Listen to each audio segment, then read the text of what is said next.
Morning all of you. ज्ञान वैविध्य शिक्षा चैनल में आप सबका स्वागत करती हूँ। हमारा बीएड सेकेंड ईयर का अधिगम आकलन वाला पेपर चल रहा है, जिसके अंतर्गत हमने आकलन से संबंधित जो इससे पिछला वीडियो था उसके अंदर इसके अर्थ, इसके परिभाषा, इसके प्रकार के बारे में अध्ययन किया था। आज जो हम अध्ययन करने वाले हैं वो है कि ये जो आकलन के प्रकार लिए थे उन प्रकार में सबसे बेस्ट रचनात्मक आकलन होता है। ये रचनात्मक आकलन क्या होता है एक बार हम देख लेते हैं। रचनात्मक आकलन से क्या अभिप्राय होता है कि हम कक्षा के अंदर कोई विषय पढ़ा रहे हैं, कोई टॉपिक पढ़ा रहे हैं और बच्चे उस टॉपिक को समझ रहे हैं।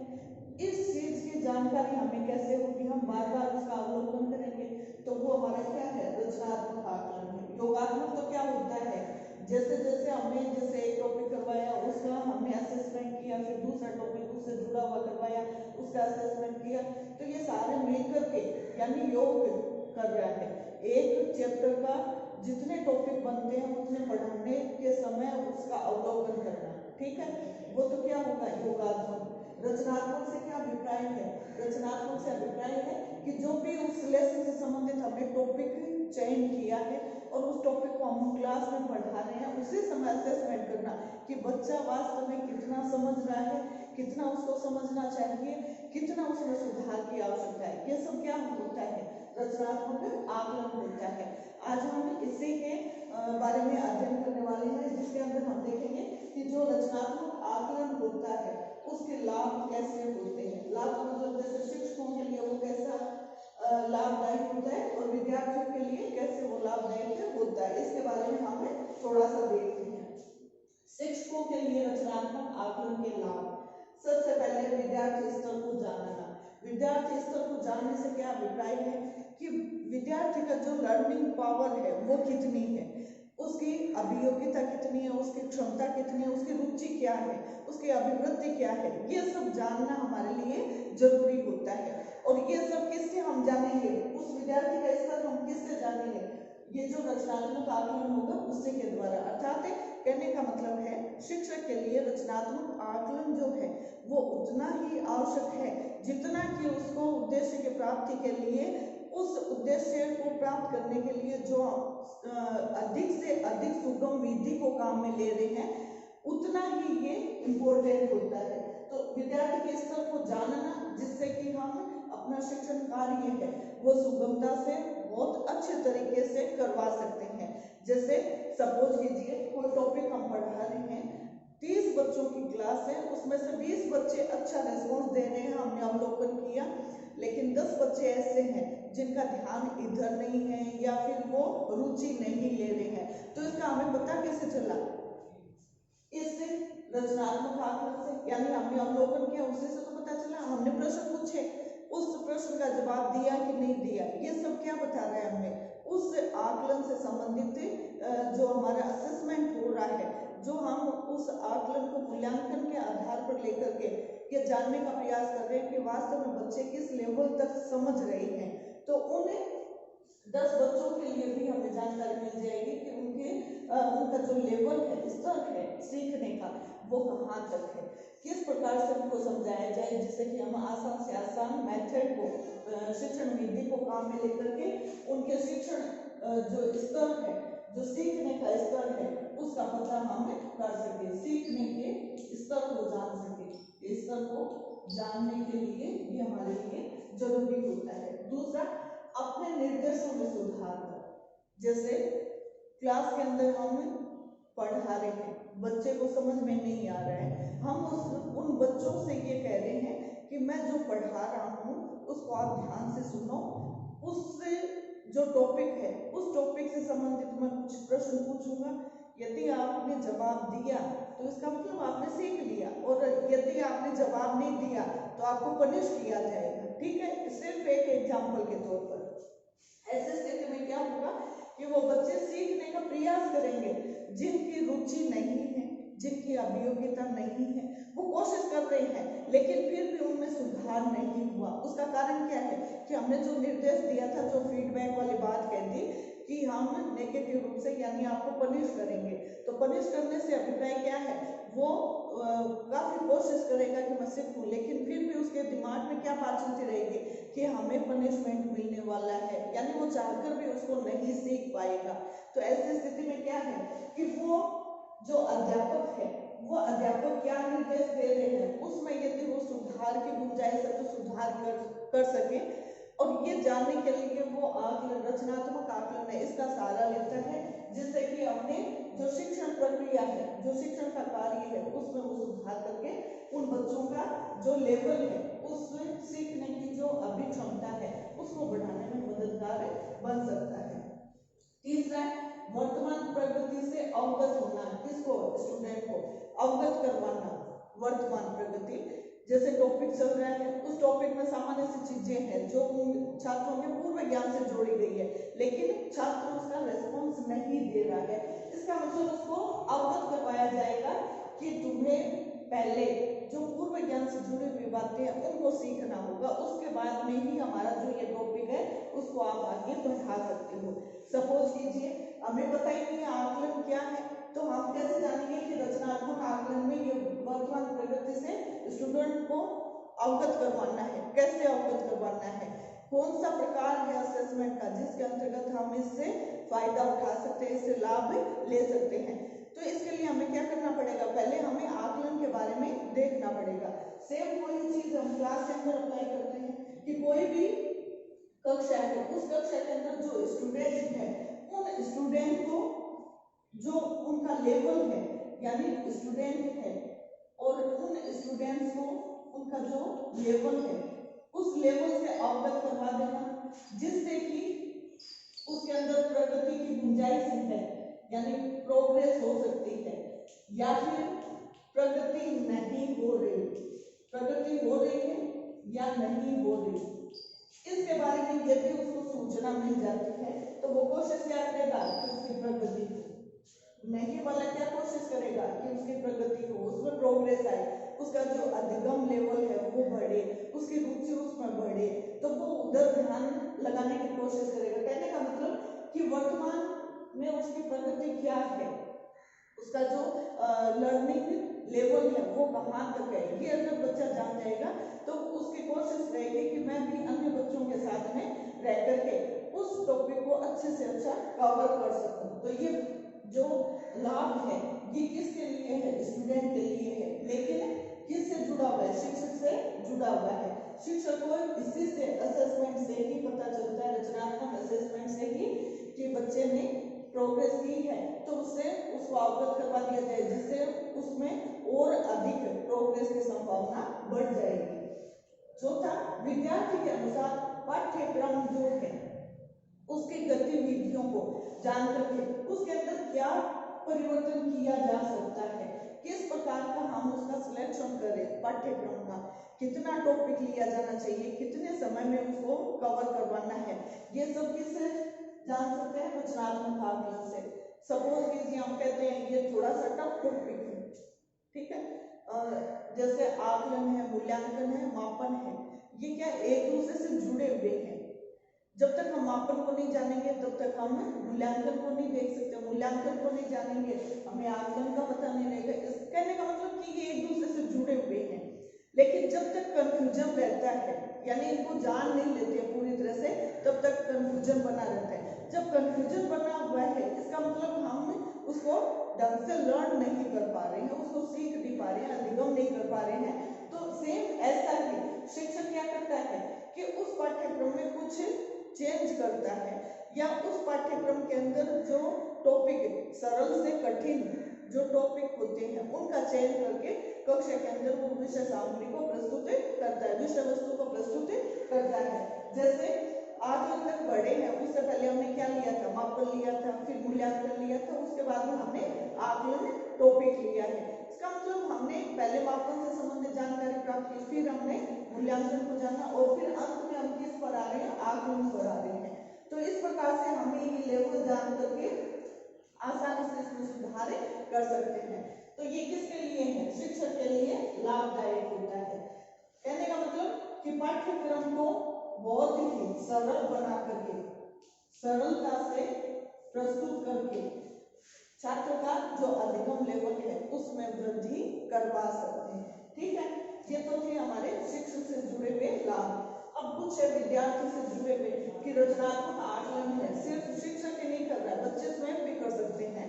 सपोज कीजिए कक्षा के अंदर बच्चों से हमने कुछ प्रश्न पुटअप किए और उनमें से 4 या 5 बच्चे ऐसे हैं जो पढ़ते हाथ ऊपर करके जवाब दे रहे हैं, कुछ बच्चे हैं जो उनको देख रहे हैं, तो उनके अंदर भी क्या आ जाएगा, ऐसा प्रेरणा आ जाएगी, वो ऐसे मोटिवेट हो जाएंगे कि हम भी इन बच्चों की तरह हाथ ऊपर करके जल्दी से शीघ्रता से उत्तर देने का प्रयास करें। ठीक है, मोटिवेशन मिल रहा है, लेकिन वो मोटिवेशन कैसे मिल रहा है, कब मिला, जब उन छात्रों ने जवाब दिया और अध्यापक ने कहा बहुत अच्छा, और भी अच्छा करने का प्रयास करो, बाकी के जो स्टूडेंट है वो भी इसके लिए प्रयास करो।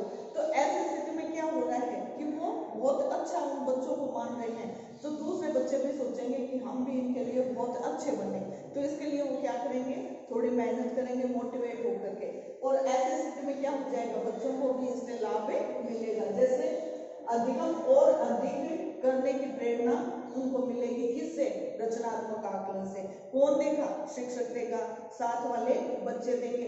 और ये प्रेरणा कहाँ से मिल रही है, शिक्षक के द्वारा या साथ वाले बच्चों के द्वारा।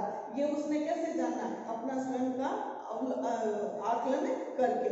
तो इस प्रकार से वो अधिगम को और अधिक सरल करने के लिए क्या कर रहा है, मोटिवेट हो रहा है, और मोटिवेट होकर के अधिगम अधिक से अधिक करने का प्रयास करेगा। दूसरा, अपनी उपलब्धियों को बढ़ाते हैं, कौन, विद्यार्थी। कैसे, शिक्षक के जो निर्देश के अनुसार है, शिक्षक ने जो फीडबैक दिया है उस फीडबैक यानी प्रतिपुष्टि के आधार पर, प्रतिपुष्टि के आधार पर वो क्या करेगा, अपने जो उपलब्धियां हैं, जो अचीवमेंट है, जैसे टेस्ट लिया, क्लास टेस्ट लिया, उस क्लास टेस्ट के अंदर उसने कितना प्राप्त किया है उसको जानने के लिए वो प्रतिपुष्टि जो शिक्षक करेगा, उस शिक्षक की प्रतिपुष्टि से वो अपनी उपलब्धियों को और बढ़ाने का प्रयास करता है। क्योंकि मोटिवेशन ही एक ऐसी चीज है जो कि छात्र को मोटिवेट होने के बाद में उसकी उपलब्धियों का पता चलता है कि मेरे अंदर ये कमी थी और मेरे अंदर ये सुधार की आवश्यकता थी और मैंने ये सुधार कर लिया है, इसका मतलब उसकी उपलब्धि हो गई।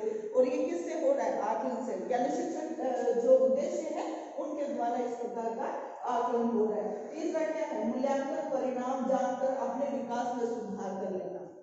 मूल्यांकन किसका, छात्र का। कैसे, जो कक्षा के अंदर पढ़ाया गया है, जो कक्षा के अंदर शैक्षिक उद्देश्य को निर्धारित किया गया है उसका मूल्यांकन किया जाता है और छात्र को ये कहा जाता है कि तुम्हारे अंदर अभी भी ये सुधार की आवश्यकता है। जैसे सपोज कीजिए क्लास के अंदर इंग्लिश का मूल्यांकन हो रहा है, कहने का मतलब कि इंग्लिश का कोई टेस्ट हो रहा है और उस टेस्ट में कुछ बच्चों ने 10 अंक का टेस्ट है, कुछ बच्चों ने 5 अंक प्राप्त किए, कुछ बच्चों ने 7 अंक प्राप्त किए, किसी ने 4 किए, अलग अलग उनका मापन हो रहा है।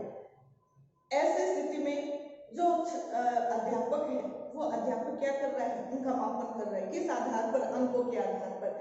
हमें आवश्यकता क्या है, मूल्यांकन। मूल्यांकन का मतलब क्या है कि उस छात्र ने कहीं रटा हुआ तो नहीं देखा, रटे रटाए उत्तर तो नहीं लिखे।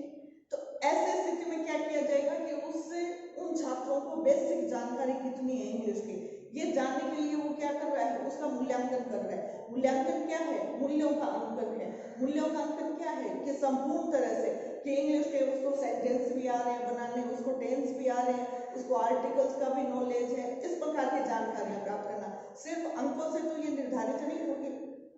सपोज कीजिए बच्चे को 10 नंबर का तो लिखित रिटन टेस्ट ले लिया और 10 नंबर का उनका मौखिक टेस्ट है, उस मौखिक में उनकी अभिव्यक्ति देखनी है छात्र की कि छात्र अपने आप का जो परिचय है वो इंग्लिश में किस प्रकार से अभिव्यक्त कर रहा है। तो ऐसी स्थिति में क्या हो रहा है, उसका मूल्यांकन हो रहा है कि उसको उस इंग्लिश से जुड़ी हुई जो बारीकियां हैं उनकी जानकारी है या नहीं, तो वो मूल्यांकन हो गया। ऐसे मूल्यांकन स्थिति में क्या हो जाएगा कि वो अपना परिणाम जान करके कि उसका रिजल्ट क्या निकला, क्या उसमें कमियां रही, उस कमियों को जान करके वो क्या करेगा, अपने उस कमी को सुधारने का प्रयास करेगा। और ये कैसे होगा, वो स्वतः ही आकलन कर सकता है कि मेरे अंदर ये कमी है, या शिक्षक क्या करेगा, उसको वो चीज बताएगा कि तुम्हारे इस लेवल में ये कमी थी या इस स्थिति में इस कारण से तुम्हारे अंदर ये मार्क्स कम आ रहे हैं या तुम्हारा मूल्यांकन इस प्रकार से किया गया, तुम्हें सुधार की इतनी आवश्यकता है, तो ऐसी स्थिति में वो क्या करेगा, अपने मूल्यांकन परिणाम को जान करके अपने अंदर सुधार का प्रयास करेगा। चौथा क्या है, कौशल विकास। कौशल विकास क्या है, जैसे अभी हमने एग्जाम्पल लिया मौखिक प्रकार से अपना परिचय देना, तो उसके हाव भाव भी देखे जाएंगे। जैसे इंटरव्यू के लिए हम किसी संस्था में जाते हैं, किसी भी ऑफिस में जाते हैं, तो ऐसी स्थिति में क्या होता है, इंटरव्यू में कुछ कौशल निर्धारित होते हैं, कुछ आपका जैसे उस ऑफिस में आना है, आपका बैठना है, आपका उत्तर देने का तरीका है, या आपका जो डेमो क्लास होती है या डेमो प्रकार से उसको देना होता है, उस अभिव्यक्ति को देख करके ही आपका असेसमेंट होगा। सिर्फ वो नंबर जो प्रश्न पूछे जा रहे हैं उसके मार्किंग अलग है, मेजरमेंट अलग है।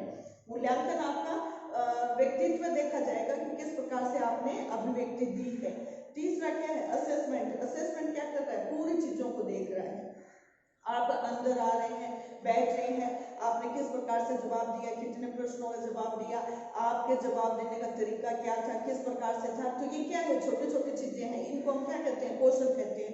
इन कौशल का विकास कैसे हो रहा है, हम इस आकलन के द्वारा कर रहे हैं। कैसे, स्व आकलन के द्वारा लक्ष्य को निर्धारित करके कि मुझे तो ये कार्य इतने समय में कंप्लीट करना है, तो वो क्या हो गया, हमारे एक लक्ष्य बन गया, और लक्ष्य को एक निश्चित समय ले लिया और उस समय में हम पूर्ण करने का प्रयास करते हैं, तो वो हमारा क्या हो गया, लक्ष्य निर्धारण के साथ साथ में वो हमारे कौशल विकास में सहायक हो रहा है। तो इस प्रकार से हम देख सकते हैं कि शिक्षक के लिए भी रचनात्मक आकलन आवश्यक होता है, लाभदायक होता है, और विद्यार्थियों के लिए भी ये काफी लाभदायक होता है। तो इस प्रकार से हम यहाँ पर ये लेकर के चल रहे हैं और इसका आप स्क्रीनशॉट ले सकते हैं, फिर हम कुछ इसकी विशेषताएं हैं उनके बारे में अध्ययन करेंगे। ठीक है, इसका स्क्रीनशॉट ले लीजिए। अब हम इसकी कुछ विशेषताओं को देखते हैं। विशेषता का मतलब क्या है, इन्हीं से निकलेगी, जो अभी हमने ये पॉइंट लिए हैं, इन्हीं से हम इनकी विशेषताओं को देखेंगे। किसकी है, रचनात्मक आकलन की। रचनात्मक आकलन की विशेषता।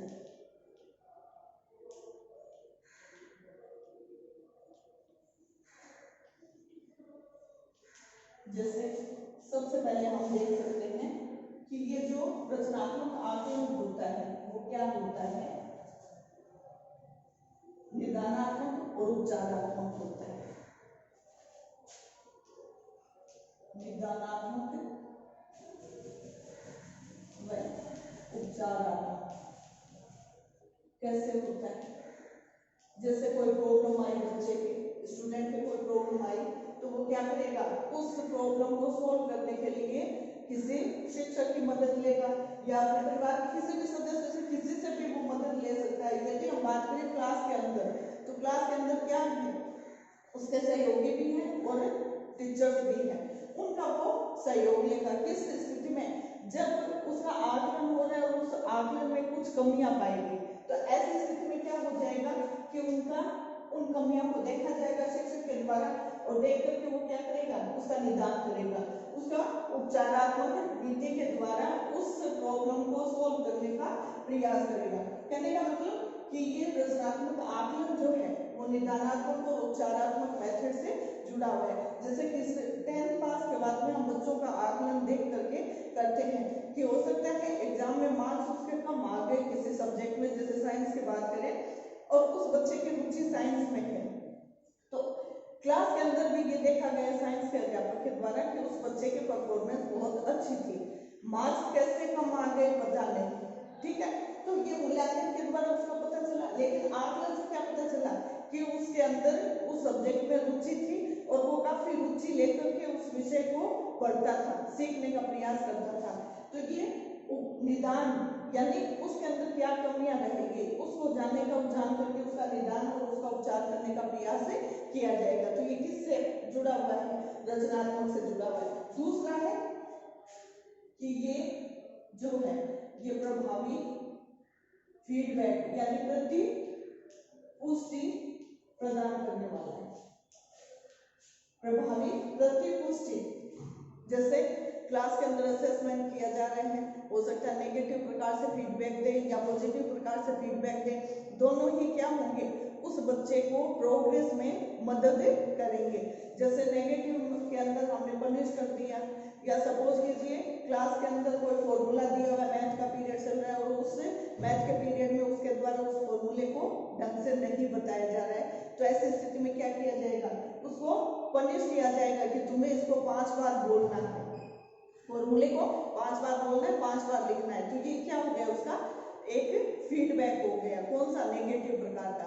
जब उसको वो 5 बार लिख लेगा, 5 बार बोल लेगा, तो उसका मतलब क्या हो गया, उसको वो याद हो जाएगा। तो ये जो फीडबैक दी जाती है, वो प्रतिपुष्टि दी जाती है, वो क्या है, उसके अधिगम पावर को बढ़ाने में सहायक होता है। तो रचनात्मक आकलन की एक विशेषता होती है कि वो प्रभावी फीडबैक मिलने से वो उसमें सहायक होता है। किसमें, अधिगम स्तर को सुधारने में। अधिगम की विभिन्न विधियों को शामिल करना। अब अधिगम स्तर है, तो अधिगम को सुधारने के लिए या अधिगम लेवल को बढ़ाने के लिए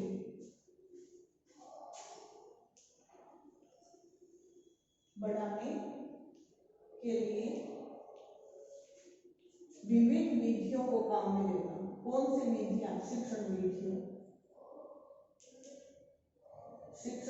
विधियों का। छात्रों को एक शिक्षण विधि से अधिगम नहीं हो रहा और उसके अधिगम स्तर को हमें बढ़ाना है, तो उसके लिए हम क्या करते हैं, विधियों का उपयोग करते हैं। उन विधियों का नॉलेज हमें कैसे होगा, जब हम क्लास में जाएंगे, बच्चों का असेसमेंट करेंगे, उस आधार पर हमें पता चलेगा कि वास्तव में अधिगम कराने में सबसे बेस्ट मेथड कौन सा होगा, शिक्षण विधि कौन सी होगी, उसका प्रयोग हम वहां पर कर सकते हैं। चौथा हम ले सकते हैं कि आकलन परिणामों को ध्यान में रख करके अध्यापन का जो कार्य है वो समायोजित करने में सहायक होता है। जैसे रचनात्मक आकलन की बात करें, यानी आकलन में यदि हम कर रहे हैं, तो आकलन से जो परिणाम प्राप्त होते हैं, उन परिणामों के आधार पर हम क्या बता सकते हैं कि बच्चे का अधिगम स्तर को जान सकते हैं। ठीक है, यानी आकलन के परिणाम प्राप्त हुए और उन परिणामों से हमने क्या जाना कि अधिगम स्तर बच्चे का, विद्यार्थी का। जैसे विद्यार्थी के लिए हमने लिया था, शिक्षक के लिए लिया था, तो शिक्षक के लिए सबसे मेन इम्पोर्टेंट चीज क्या थी कि उसका स्तर को जानना, विद्यार्थी का स्तर क्या है, क्या लेवल है, तो ये किससे आ रहा है, यानी ये किससे हमें प्राप्त हो रहा है, आकलन के द्वारा। कौन सा, रचनात्मक आकलन के द्वारा। पांचवा हम देख सकते हैं कि विद्यार्थी में फीडबैक से अपने कार्य में सुधार करने का अवसर देता है। स्व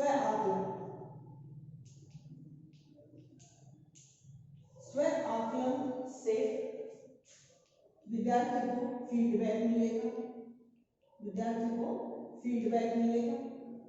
और वो फीडबैक क्या बताएगा, विद्यार्थी के अंदर प्रोग्रेस को बताएगा। ठीक है, यानी प्रगति को बताएगा कि उसने कितनी प्रगति की है। तो ये स्व आकलन है, सेल्फ असेसमेंट है विद्यार्थी का, और वो विद्यार्थी क्या करता है, प्रोग्रेस करने में उस फीडबैक को काम में लेता है। कौन सा, जो क्लास के अंदर शिक्षक के द्वारा या साथियों के द्वारा दिया गया था। ठीक है, अब स्व आकलन है, तो ये विद्यार्थी के लिए, तो विद्यार्थी को ये क्या करता है, विद्यार्थी को अपनी उपलब्धि को जानने के लिए, इसी से भी उपलब्धि प्राप्त करना प्रगति है, उपलब्धि है। विद्यार्थी उपलब्धि को प्राप्त करने के लिए मंच मिल जाता है। देखिए कैसे विद्यार्थी है क्लास के अंदर झिझक हटाएगा, एजुकेशन को हटाएगा और क्लास में बोलने का प्रयास करेगा। क्लास में शिक्षक के द्वारा जो प्रश्न पूछे गए हैं उनका जवाब देने का प्रयास करेगा। जो छात्र बहुत कम बोलता था, तो ऐसे स्थिति में क्या हो गया कि उसकी उपलब्धि से उसको क्या मिल गया, एक मंच मिल गया, और वो मंच क्या कर रहा है, उसकी उपलब्धि को बढ़ा रहा है, इंक्रीज कर रहा है, यानी वो और अधिक अच्छा प्रयास करेगा और अपने अंदर प्रोग्रेस को बनाए रखेगा, यानी उसका जो विकास होगा उसको धीरे धीरे क्या करेगा, और अधिक बढ़ाता रहेगा। कौन सा विकास, अधिगम से संबंधित जुड़ा हुआ है, उसके व्यक्तित्व से संबंधित जुड़ा हुआ है, उसके रुचि से संबंधित है, अभियोग्यता है या अभिवृत्ति है, जो भी है, उन सब में वो क्या कर रहा है, अपने आप को एक मंच पर ला करके खड़ा कर रहा है और अपने अंदर उस उपलब्धि को प्राप्त करने के लिए डेवलपमेंट करने की कोशिश करता है। ठीक है, एक और ले लेते हैं। एक होता है छात्र का स्वयं का सम्मान, आत्मसम्मान कह सकते हैं। आकलन के द्वारा क्या होता है कि कक्षा के अंदर जब टीचर कोई कार्य दे रहा है, कोई होमवर्क क्लास वर्क दे रहा है, बच्चे उस कार्य को फटाफट करने की कोशिश कर रहे हैं, बच्चों में होड़ लगी हुई है, सबसे पहले कौन करके दिखाएगा। तो ऐसी स्थिति में क्या है, सबका अपना सेल्फ रेस्पेक्ट है, और वो सेल्फ रेस्पेक्ट यानी अपना खुद का स्वयं का जो रेस्पेक्ट है यानी सम्मान है, उस सम्मान को बनाए रखने का प्रयास करेंगे। और वो किससे हो रहा है, रचनात्मक आकलन के द्वारा। कहने का मतलब होड़ लगी हुई है, कौन सबसे पहले, जैसे अध्यापक ने कह दिया, एक प्रश्न दे दिया और उस प्रश्न में उत्तर लिखने के लिए बच्चों से कहा गया, और बच्चों से ये भी कहा गया कि जो सबसे पहले उसका उत्तर देगा उसको मैं कुछ इनाम दूंगा। तो ऐसी स्थिति में क्या हो जाएगा, खासकर छोटे जो बच्चे होते हैं उनके अंदर ये देखने को मिलता है कि उनमें एक होड़ लग जाती है कि पहले मैं जाऊं, पहले मैं जाऊं, पहले मैं ये कार्य करूं। तो वो क्या है, उसका स्वयं का आत्मसम्मान है, और उस सम्मान को प्राप्त करने के लिए वो क्या करेगा, उस कार्य को जल्दी से शीघ्रता से संपन्न करने का प्रयास करता है। तो आज के लिए इतना ही, थैंक यू।